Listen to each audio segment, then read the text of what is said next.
আসসালামু আলাইকুম। কেমন আছেন সবাই? আশা করি আপনারা অনেক বেশি ভালো আছেন। আলহামদুলিল্লাহ, আমরাও ভালো আছি। ভিডিওটি করেছিলাম আমার মেয়ের স্কুল পিকনিকের দিন। আসলে শেয়ার করতে করতে অনেকটাই লেট হয়ে গিয়েছে। এই যে দেখুন, সে কি মজাটাই করতেছে। এখানে তার স্কুলের টিচার, তার আন্টিরা, তার বন্ধুরা সবাই ছিল। সবাই অনেক বেশি মজা করতেছিল। সেও তাদের মজা দেখে তাদের সাথে জয়েন করে। যদিও সে একটুও নাচতে পারে না, তারপর সে চেষ্টা করতেছিল। আর তার এই আনন্দ দেখেই আমার ভালো লাগতেছিল।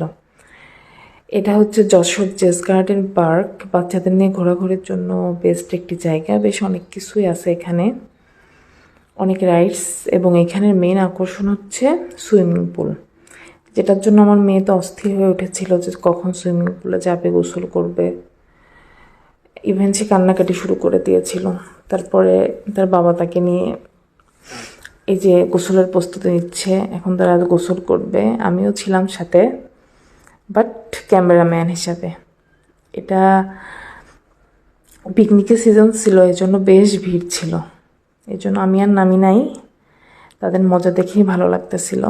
আর বাচ্চারা তো আসলে পানি জিনিসটা আমি জানি না অন্যান্য বাচ্চা কেমন, বাট আমার মেয়েটা পানি তার অনেক পছন্দের। পানি দেখলেই হয়েছে। সে তো সুইমিং পুলে নামার পর আর উঠতেই চাইতেছিল না। ওঠার কথা বললেই কান্নাকাটি। এক প্রকার থেকে জোর করেই বুঝাই সুঝাই তারপরে উঠানো হয়েছে। যাই হোক, তারা অনেক বেশি মজা করতেছিল। অনেকেই ছিল, তার বন্ধু বান্ধবী সবাই ছিল। আর আমরা মায়েরা ভিডিও করতেছিলাম, ছবি তুলতেছিলাম তাদের। এইভাবে আমাদের সময় কাটতেছিল। সুন্দর একটি সময় কাটিয়েছি সবাই মিলে। সুন্দর একটি দিন ছিল। এমন একটা দিন প্রতি বছর আসুক, সেটা চাই। তাহলে বাচ্চারাও ভালো সময় কাটাতে পারে, আমরা যারা গার্ডিয়ান আছি তারাও ভালো সময় কাটাতে পারি। তো তারপর এখান থেকে আমরা চলে গিয়েছিলাম এই যে বোট রাইডে। এখানে মেয়ের বাবা অনেকেই ছিল।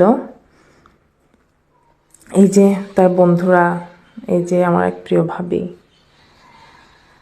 আসলে প্রতিদিন ভাবি যে টাইমলি কাজ করব, বাট হয়ে উঠছে না। আমার জন্য সময়টা একটু জটিল যাচ্ছে।